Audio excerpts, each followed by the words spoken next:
Welcome to Surrender School.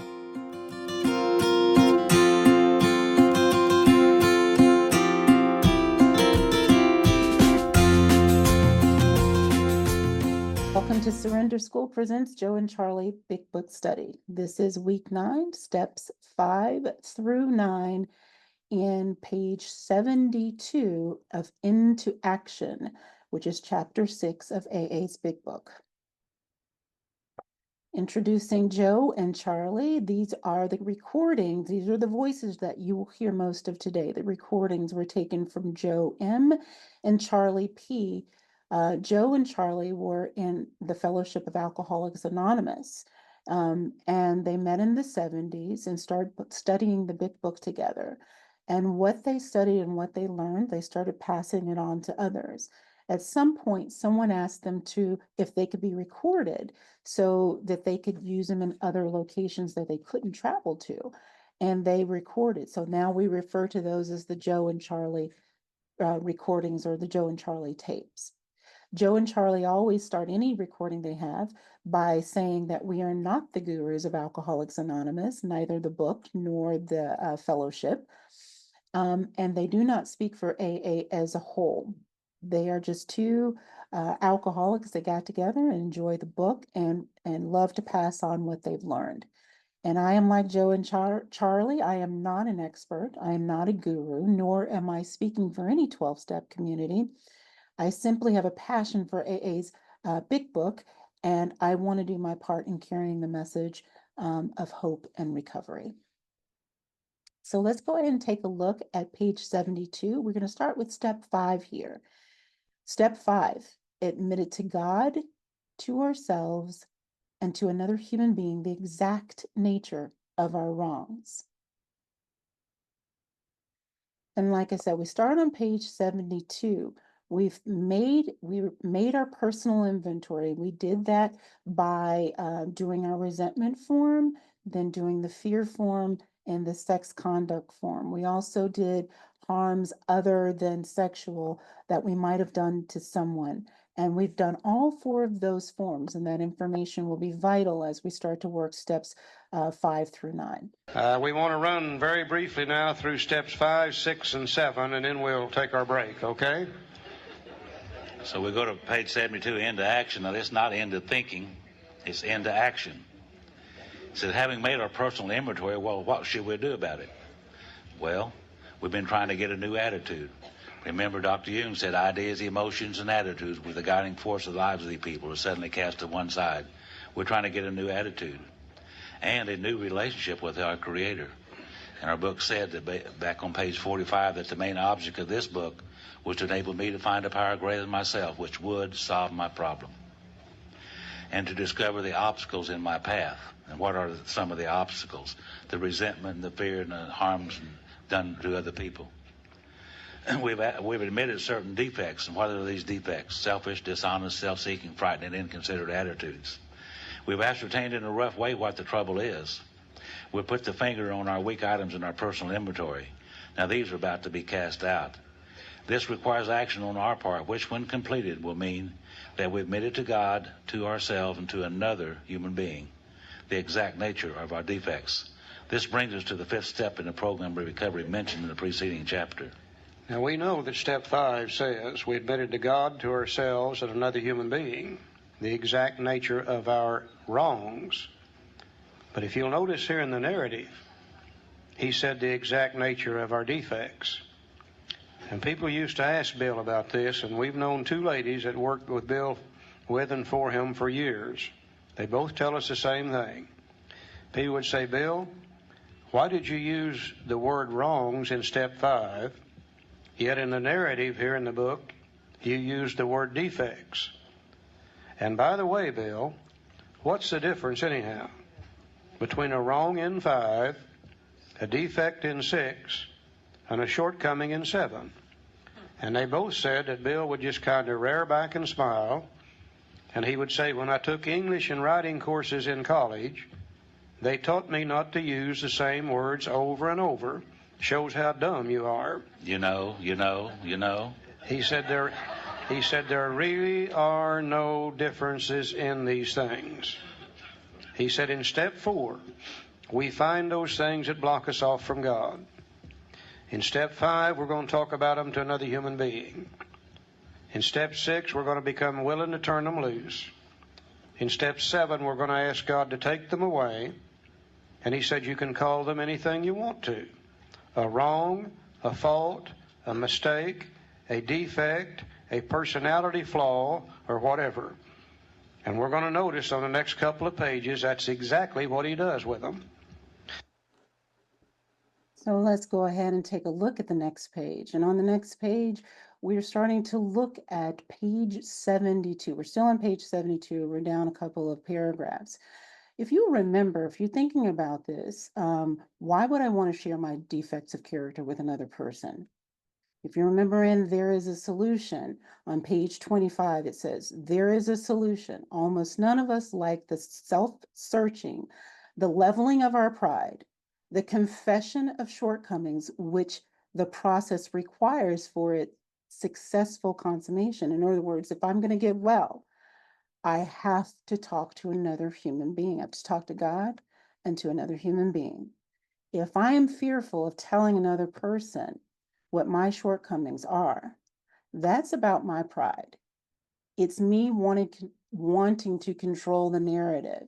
It's me wanting others to see me as I want them to see me and not as I really am. That's all about me not allowing other people to get to know me.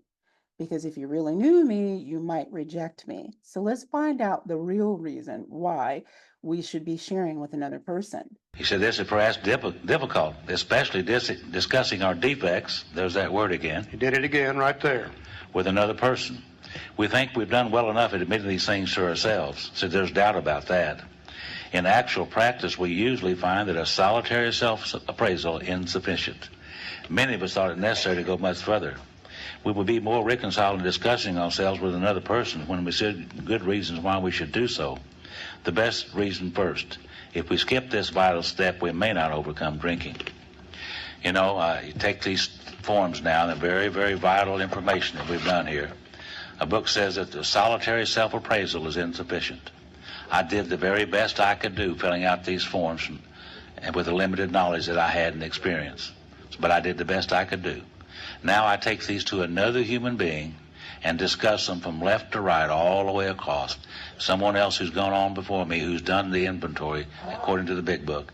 And now that person is going to help me to glean more information out of each of these situations that's going to help me. I need that information because a solitary self-appraisal is insufficient. I'll give you an example. Looking around this room today and this weekend, I've noticed 2 or 3 character defects. There's a couple of them sitting right over there. One sitting right here on the front row, right for there, sure. right there. Yeah. Several of them, as a matter of fact.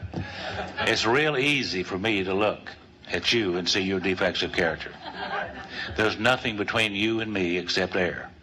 But it's very, very difficult for me to look at me and see the truth and see my defects of character because there's years and a lifetime of rationalization and justification for these attitudes. And I need another human being to be able to look at me objectively and to help me see things that I couldn't see. Because I'm starting out on a brand new lifetime engagement here, and I need all the information and help that I can get to have a very successful life. And I did the very best I could do in the inventory process, but a solitary self-appraisal is insufficient. I need God and another human being to help me see things that I couldn't see.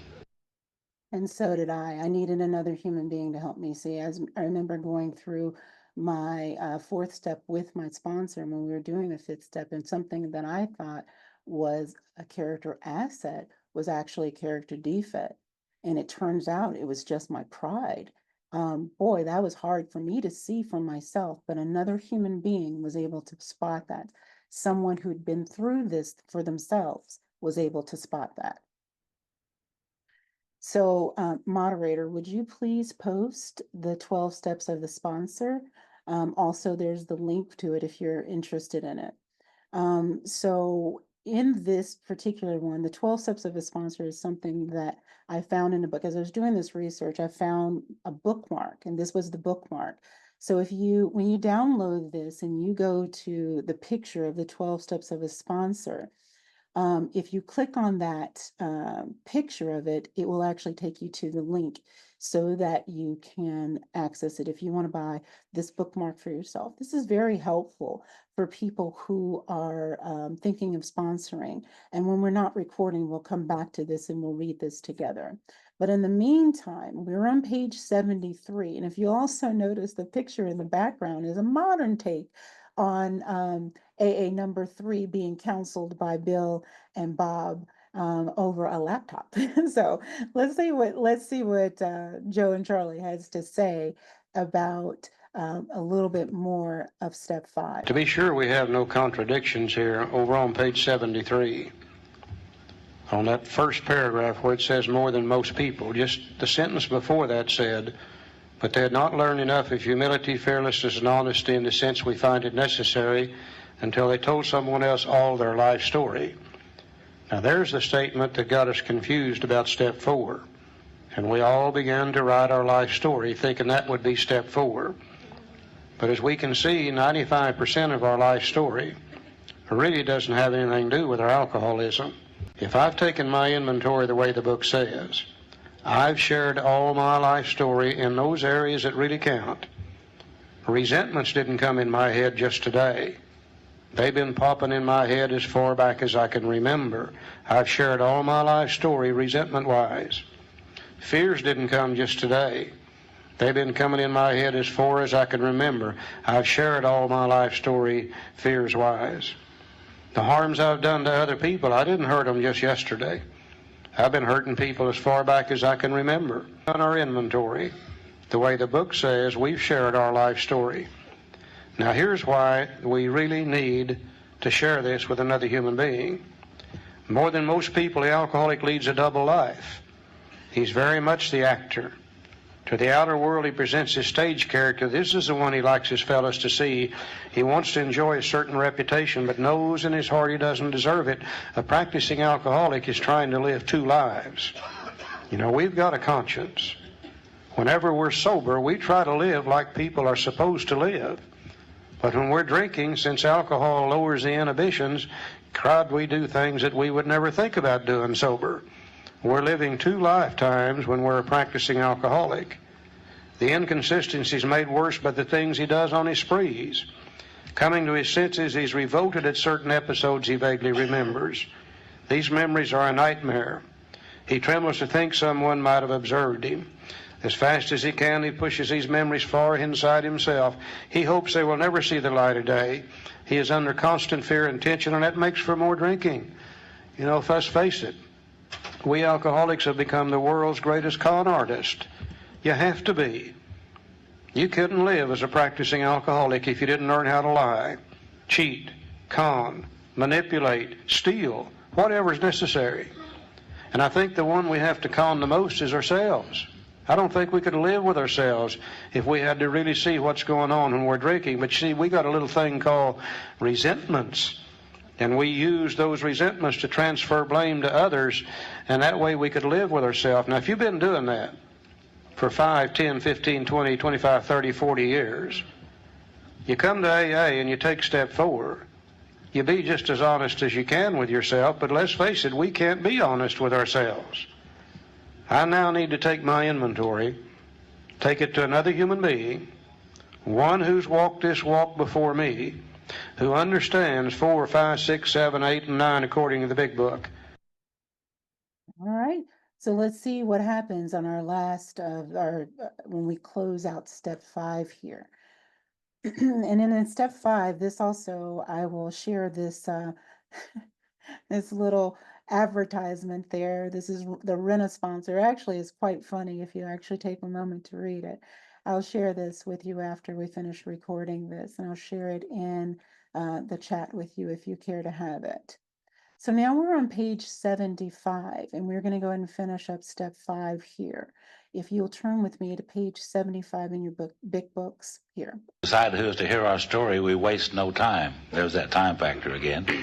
We have a written inventory and prepared for a long talk. We explain to our partner what we're about to do and why we have to do it. He should realize that we're engaged upon a life and death errand. Most people approached in this way will be glad to help. They would be honored by our confidence. Pride and go to it, illuminating every twist of character, every dark cranny of the past.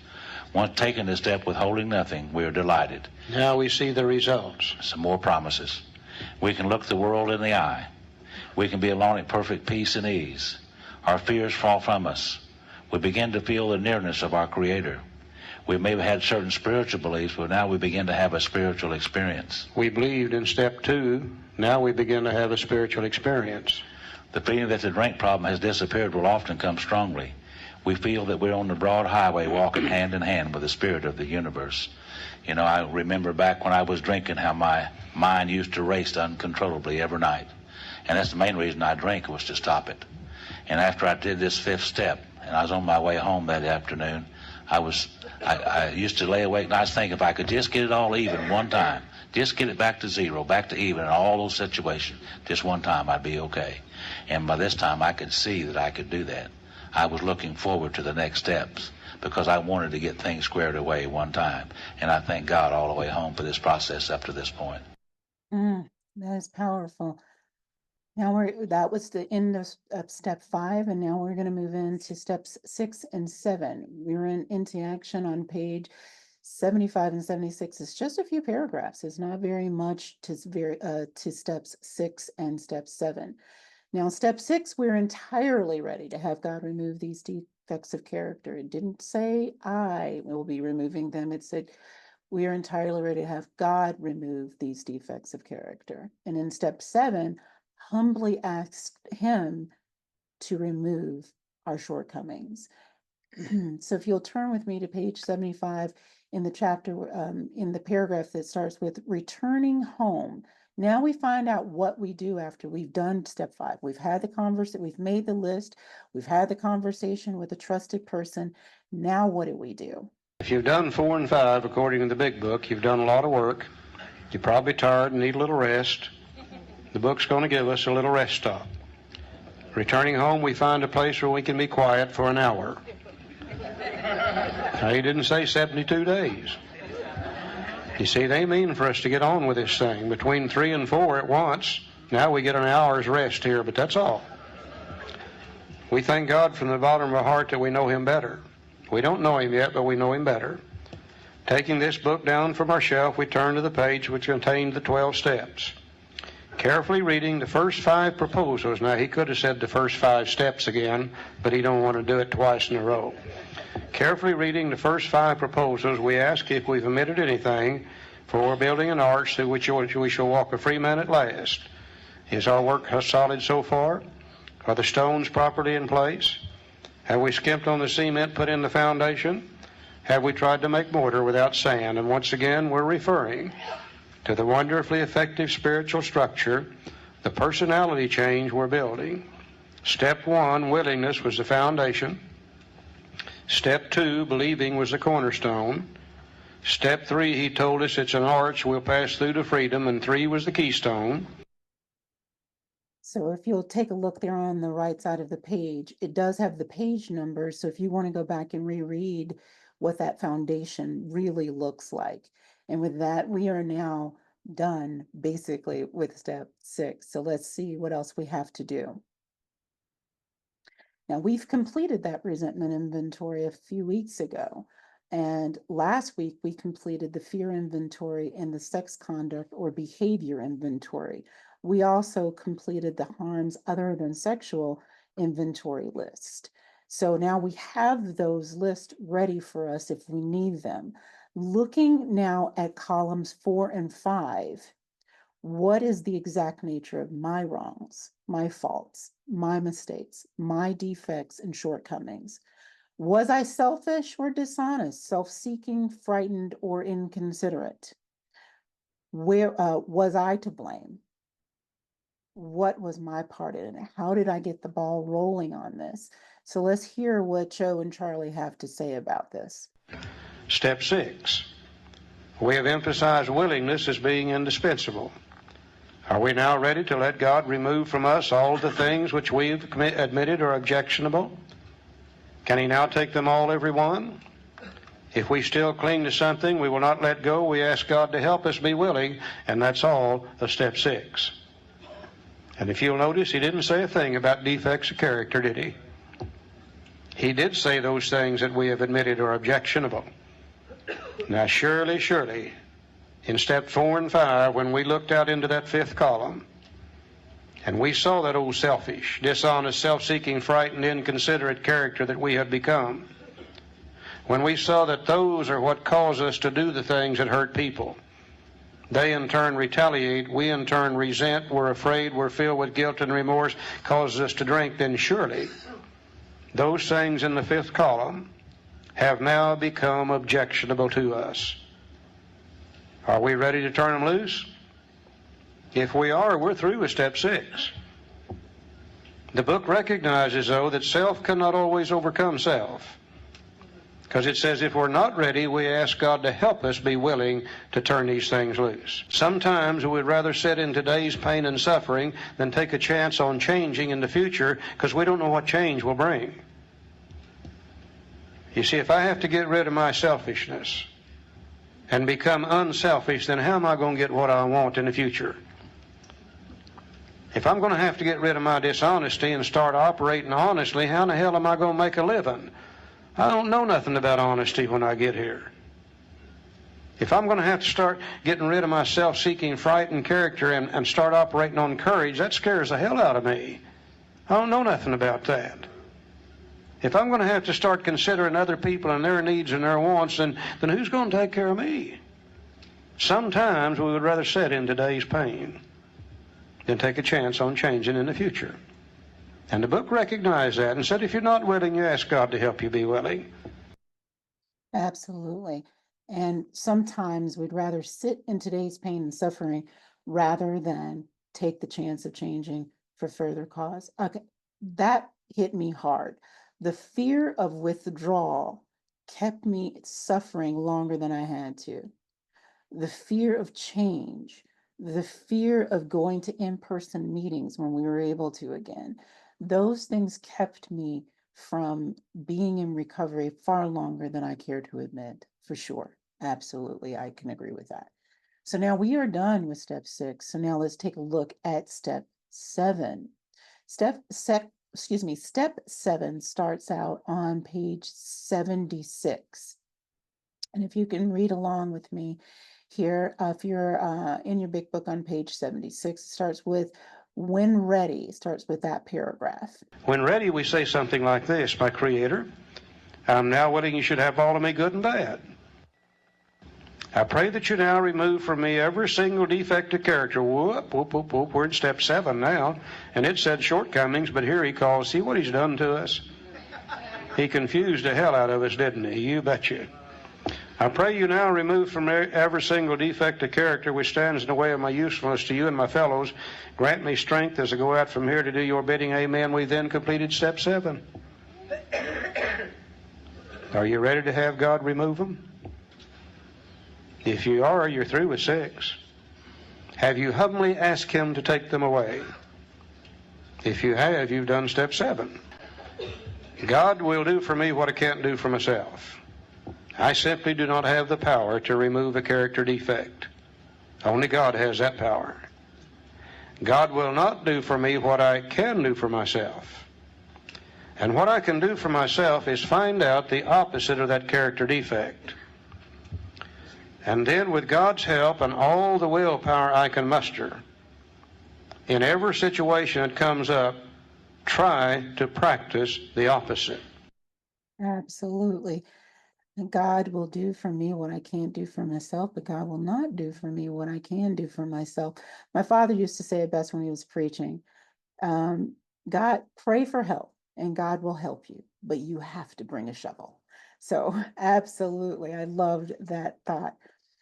So now let's take a look. Let's do a quick review of 6 and 7 so that we can move on to step 8 and 9. So Charlie's going to be hosting 6 and 7 review. And if I ask God to take away selfishness and I start trying to practice unselfishness, slowly the old habit dies and a new habit takes its place. And over a period of years, I have become an unselfish human being. I am not what I was when I first got here. If I want God to take away dishonesty, then I must do my part, which is to practice honesty in every situation that comes up. And God, that's hard for me to do. The actual thing for me today is to react to any situation with honesty. If I want God to take away fear, then I've got to kick myself in the butt and practice courage. If I want Him to take away inconsideration, then I must start considering other people and their needs and their wants, and slowly the old idea dies and a new idea takes its place. The book says, we were reborn. I am not what I used to be. Now, we have the opportunity through these two little steps right here to live 2 lifetimes in 1 lifetime. Most people don't get that opportunity. Now be careful. For God's sake, be careful. Because if you really accept this as the correct thing, the right thing, then that means from this day on, you are responsible for what you are. If I stay selfish, dishonest, self-seeking, frightened, and inconsiderate, it's got to be because that's the way I want to be. I no longer have the luxury of blaming it on others, because I don't have to be that way. And you know what I found out? I found out that when you become unselfish, people start kind of liking you a little better than they did before. That's the way you build self-esteem, is to do the right thing for a change. I found out when I practice with courage and operate on courage instead of fear, I do things that makes me feel better. And I quit doing things that used to make me feel so bad. Absolutely. And notice that they all say practice. We got to practice this. I got to practice unselfishness because it doesn't come naturally to somebody like me. Practice honesty around my drug of choice because it doesn't come naturally to me. I'm used to hiding it. Practice courage because that definitely doesn't come naturally to me. And for me, I have to practice being considerate or considering others because I am so self-centered and selfish and dishonest about things. So absolutely loved everything about this slide. And so now let's move on to 8 and 9. We're still in Into Action. We're on pages 76 through 84. We're going to start with step 8. Step 8, made a list of all persons we had harmed and became willing to make amends to them all. Step 9, made direct amends to such people wherever possible, except when to do so would injure them or others. But before we start into 8 and 9, we're going to hear a very valuable story about Dr. Bob and his last drink, because the big book would have us believe that after he and Bill met, that Bob never drank again, but that's not necessarily true. So let's hear a little bit about Dr. Bob's story. We start getting sick in our head. And after a while, that backs up and blocks us off from God, and we end up drunk again. You know, when we read the foreword to the second edition, it sounded as though Dr. Bob never took another drink after Bill visited with him the first time. That isn't true. Dr. Bob had one more drunk left in him. Not too long after Bill called on him, and they began to try to work with people, Bob found it necessary to go to a medical convention. And his wife Ann begged Bill not to let him go. Said, Bill, if he goes over there, he'll get drunk. He does it every year. And Bill said, let him go. He's got to learn to live in society where there's always going to be plenty of alcohol. Bob went to the medical convention, got drunk, came back to Akron, showed up at his nurse's home. She called Ann, said, come and get him. He's drunk. And said, get him sobered up. He's got surgery in the morning. He's the only doctor on staff right now that can do this particular surgery. Dr. Bob was a proctologist. Whatever your procto is, I'm glad he wasn't working on mine the next morning. I know that. They went over and got him and brought him back to Dr. Bob's house, and they coffeed him and they walked him and they sobered him to the best of their ability. The next morning, Bill took him to the hospital to do the surgery. In the parking lot at the hospital, Dr. Bob said, Bill, I can't do this surgery. He said, I'm sick and I'm shaking and I'm trembling and I'm going to hurt somebody bad. Bill reached in the back seat of the car, got out a bottle of beer, popped the top on it, said, "Drink this and you'll be okay." Dr. Bob drank the beer, went upstairs, did the surgery, and sure enough, it came out okay. Now, the only problem is he disappears. Bill's waiting on him down in the parking lot. He waits 2 or 3, 4 hours. He assumes that the beer's triggered the allergy and Bob's off and running. He goes back to Dr. Bob's house. And Bill and Ann wait all afternoon. Late evening, Dr. Bob shows up and he's sober. Bill said, "Where in the hell have you been?" He said, "I've been going up and down both sides of the street, making my amends to those I've harmed in the past." That bottle of beer was the last drink Dr. Bob took, January the 10th, 1935, which is AA's birthday. He never would make amends before because he was afraid people would find out he was alcoholic and he would lose what little practice he had left. He didn't know that everybody already knew he was alcoholic. The day he screwed up the courage, mustered up enough courage to make his amends, was the day he took his last drink. Now, I would assume if it's good enough for Bob, it's probably good enough for me too. Absolutely. So let's go ahead and take a look at 9. But first, let's review steps 1 through 7. By the way, these last couple of slides, this information was edited out on the normal link that the YouTube channel that I point you to, but it can be found by simply typing step 8 Joe and Charlie into any browser, and you can have this information. Step 1, 2, and 3, we got right with the Spirit. Because we were powerless, we saw the need for the power. Step 3, we decided to go after that power. And we made a decision that God was going to be the director. That He's the Father, we're the children, He's the employer, we're the employee. For most of us, that's the first time we've had that relationship with God for a long time. We got the right relationship in 1, 2, and 3. That removed just enough self-will to let us begin to look into our own minds.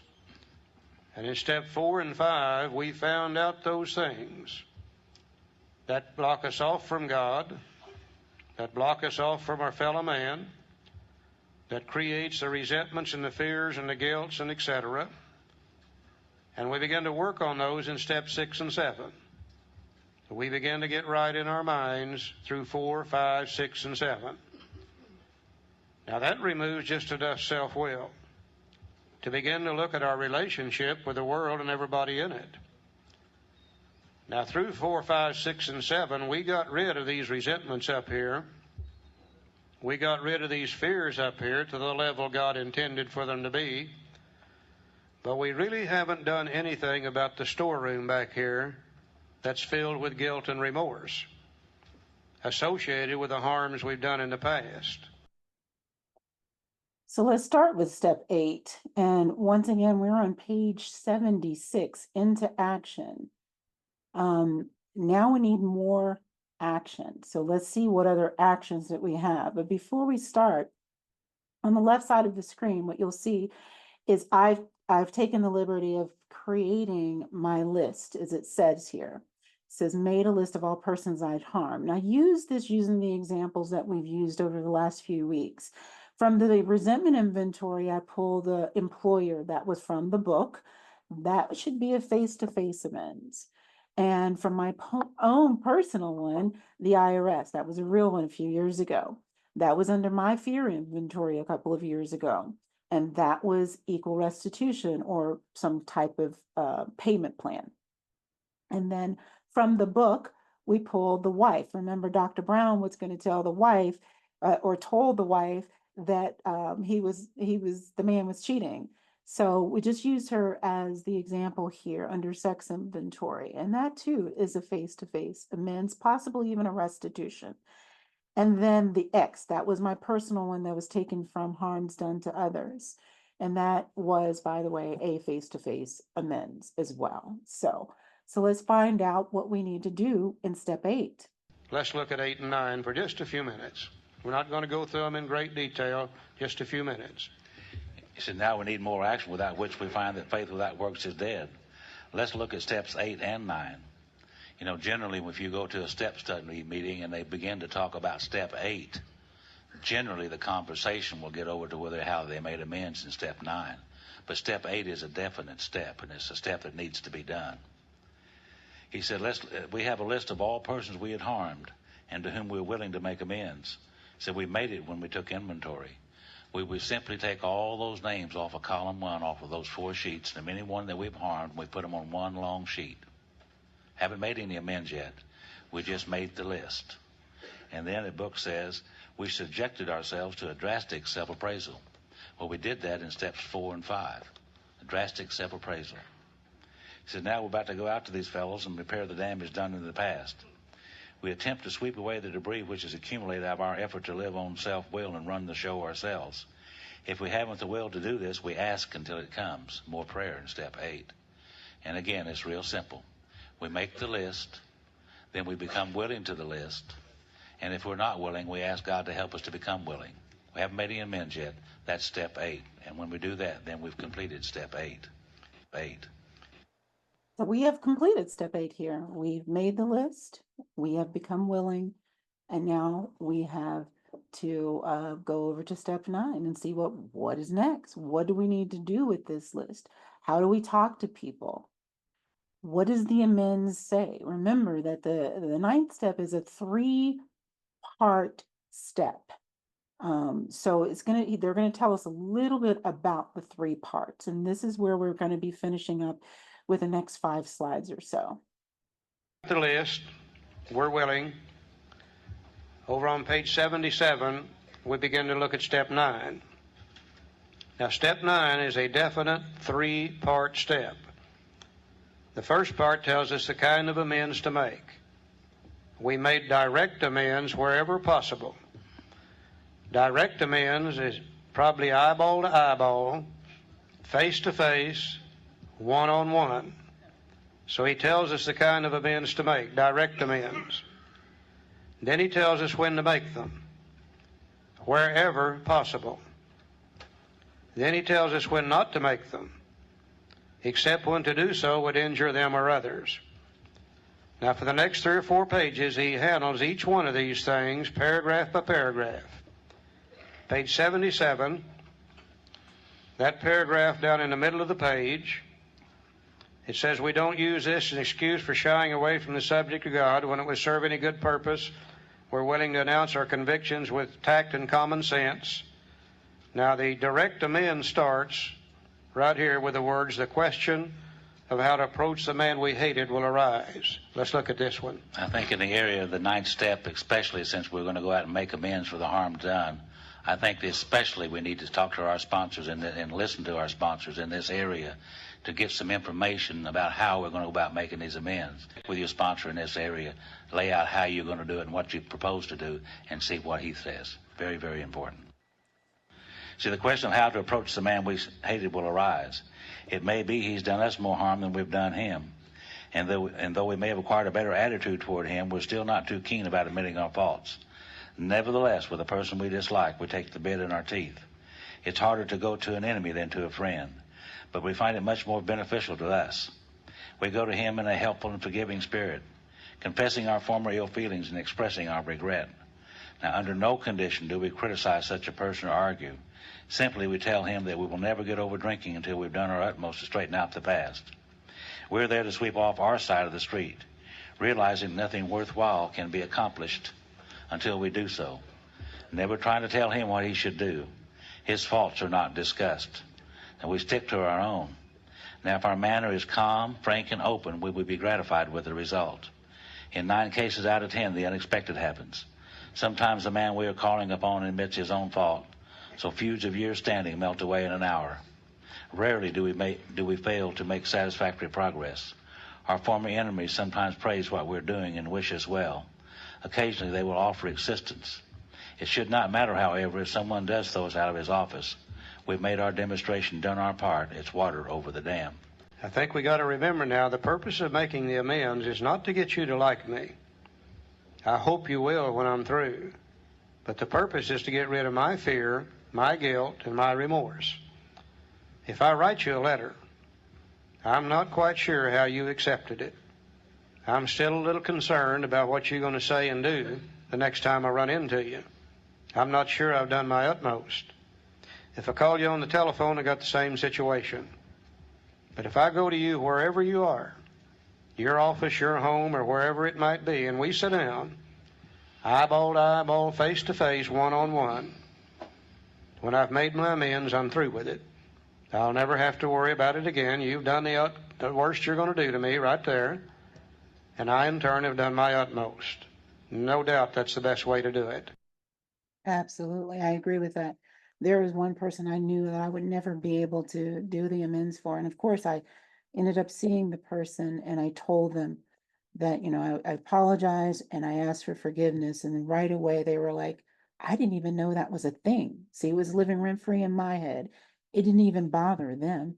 It's just crazy what we come across, and it brought such peace that I was no longer avoiding those venues that I stopped going to because I thought that he'd be there. I was no longer avoiding them. That's how quick it was for me. So let's take a look at equal restitution, paying back our creditors, paying back the people that we've perhaps stolen and borrowed from. I think we tend to forget, or I tend to forget, that our creditors are not attempting to recoup my money. They're attempting to recoup their money. Their money, the money I stole by taking goods and services and not paying for them with my credit card, my goods and services and skimping out on the bill. So absolutely. Let's find out what equal restitution means for us. The man is in equal restitution or equal amounts. We tended to hurt a lot of people in the material area also. Some of them we stole from them and never did give them their money back. We tore up automobiles we never did fix. What are we going to do about that? It really wouldn't do much good for me to come to you and say, look, you and I both know I stole $1,200 from you when I was drinking, and I'm sorry about it. Would you forgive me? You're probably going to say, I'm sorry about it too. Where's my $1,200? Equal restitution. Bill handles that in the next paragraph. Most alcoholics owe money. Now, that's probably the understatement of the year right there. We do not dodge our creditors, tell them what we're trying to do. We make no bones about our drinking. They usually know it anyway, whether we think so or not. Nor are we afraid of disclosing our alcoholism on a theory it may cause financial harm. Approached in this way, the most ruthless creditor will sometimes surprise us. Arranging the best deal we can, we let these people know we are sorry. Our drinking has made us slow to pay. We must lose our fear of creditors no matter how far we have to go, for we're liable to drink if we're afraid to face them. And I think what he's saying to me is this, that if I owe you money for any reason, I need to come to you and say, look, I know I owe you the $1,200 and you know it too. And I'm trying to get my life straightened out. I'm sorry I can't pay you that amount of money today. But what I'd like to do is start paying you $5 a week, $10 a week, whatever I can live with. And as the weeks go by, some morning I wake up and I say, hey, that sucker's paid off. I don't have to worry about that one anymore. The fear and the guilt and remorse is gone. And again, I hear some of you saying, I can hear awful good. Here's good. I hear some of you saying, well, Charlie, that stuff's probably all right for $1,200 or $2,000 or maybe $10,000. But what if it's $500,000? What if it's $1 million? What if it's $2 million? Could we pay that back? I don't know why not. If we're smart enough to steal it, we're probably smart enough to pay it back if we're willing to do so. I think we forget from step 3 on, God's with us. Absolutely. That was me and the IRS. It took me 4 years to pay back that debt. And if you listen to if you go to the YouTube and you listen to the full extent of this was heavily edited. But if you go to the YouTube channel and you listen to the full one, they talk about a gentleman by the name of Dan. Dan was an Alcoholics Anonymous, and he ran up quite a bit of debt. And when he started to try to do restitution, he started paying them off, and it took him 29 years to pay his creditors. And once he did, and he stayed sober those entire 29 years, and once he paid it, he said that was the first time he felt like he could breathe right. So absolutely, this has a lot of validity to it with making sure that we're making things right with the people that we owe. But what about those wrongs that we can never fully make right? Let's find out what we can do about those. On page 79, about the middle of the page, it talks about where other people are involved. And we need to really, really consider this now. Sometimes in our zeal to be forgiven for the things we've done in the past, we make amends where we end up hurting the one we owe amends to even more, or possibly hurt somebody else. And if we do that, then sooner or later we're going to have to go back and make amends for that too. So we have to be very, very careful whether other people are involved. Over on page 80. There he had an example on page 80 where he went to the people involved and got their permission to make the amend before he made it, in order to be sure everything was going to be okay. Bottom of page 80, he starts talking about domestic troubles. Page 81, he talks about sex outside of marriage. What are we going to do about those kind of things? Very carefully, he handles just about every conceivable situation that could come up. You know, people I work with, usually we can find the answer to their amends as to whether they should make it or shouldn't, and how to make it here in the big book. Covers just about all situations. The key thing, I think, and Joe said it a while ago, is get somebody else's advice. You know, I've seen too many people jump into these amends too fast and not only hurt other people, but end up destroying a family, destroying a relationship with another human being completely. Page 83, third paragraph. There may be some wrongs we could never fully right. You know, some of these people are already dead and buried. Some of them, to make the amends, would hurt them or others, and we can't do that. We don't worry about them, and we can honestly say to ourselves that we would right them if we could. Some people cannot be seen. We send them an honest letter. There may be a valid reason for postponement in some cases, but we don't delay if it can be avoided. We should be sensible, tactful, considerate, and humble without being servile or scraping. As God's people, we stand on our feet. We don't crawl before anyone. Absolutely. And that was certainly true once again for me. There was an amends I didn't think I would ever be able to make. Well, actually, I know I can't. But someone said, do a living amends, do an amends in which you live a better life than the life that you were leading when you made the decisions that would have caused you to have to create that amends to the person in the first place. So that was pretty profound to me. So we're going to go ahead and finish up with the last two slides here, and it's with the promises of the program. The promises can be found on page 83 and 84. And of course, you know, we read this in just about every 12-step room there is. We always read these promises. So we're going to read these promises, and then the next slide is going to be Charlie talking about a different version of the promises for step 9. I don't think it's by accident. The very next thing are the promises. They come immediately after this program of action. So if we're painstaking about this phase of our development, we'll be amazed before we're halfway through. Which phase of our development? Well, the 8 and 9 phase. Yeah, we're going to know a new freedom and a new happiness. We will not regret the past nor wish to shut the door on it. We will comprehend the word serenity, and we will know peace. No matter how far down the scale we've gone, we'll see how our experience can benefit others. That feeling of uselessness and self-pity will disappear. We will lose interest in selfish things and gain interest in our fellows. Self-seeking will slip away. Our whole attitude and outlook on life will change. Fear of people and of economic insecurity will leave us. We will intuitively know how to handle situations which used to baffle us.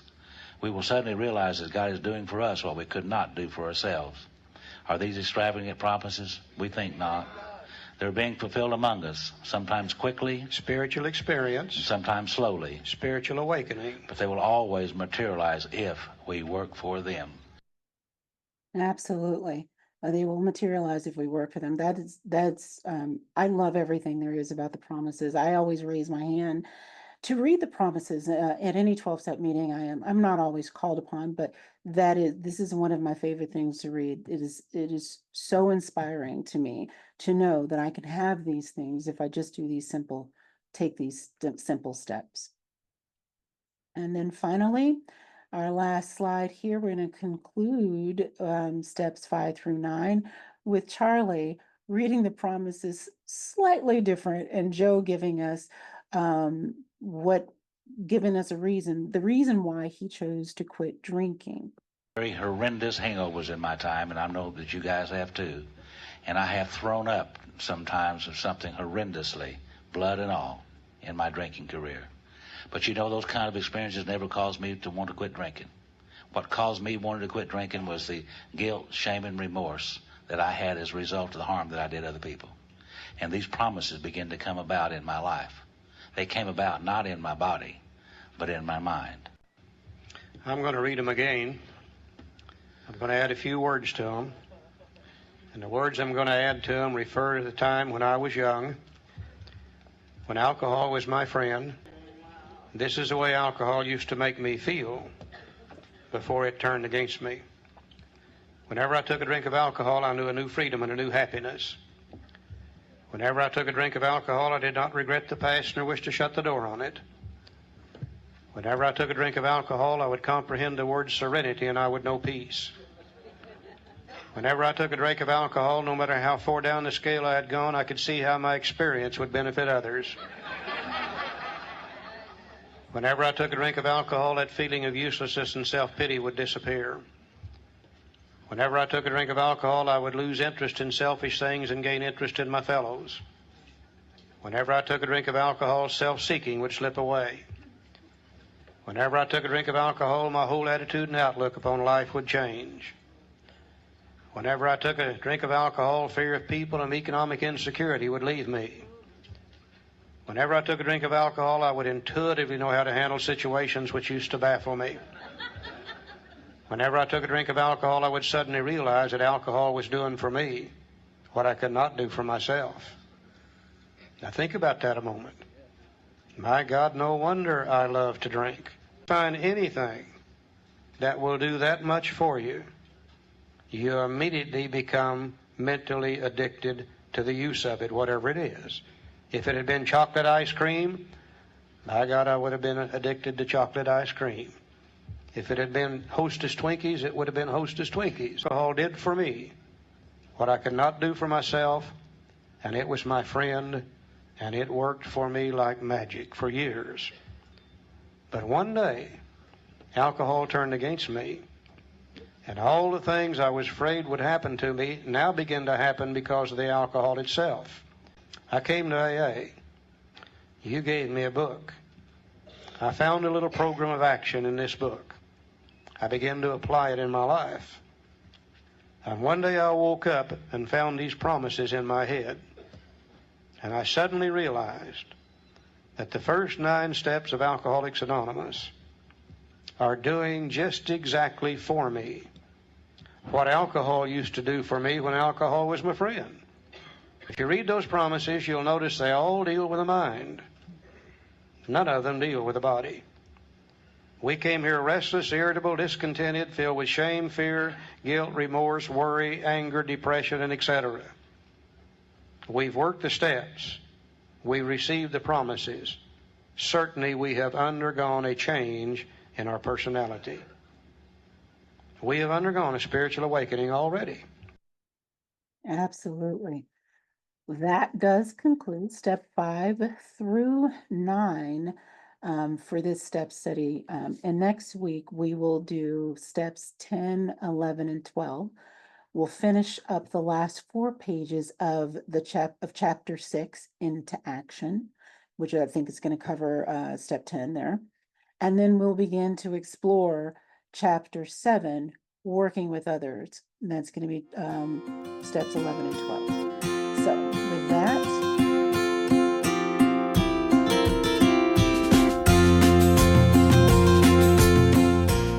thanks for recovering with us.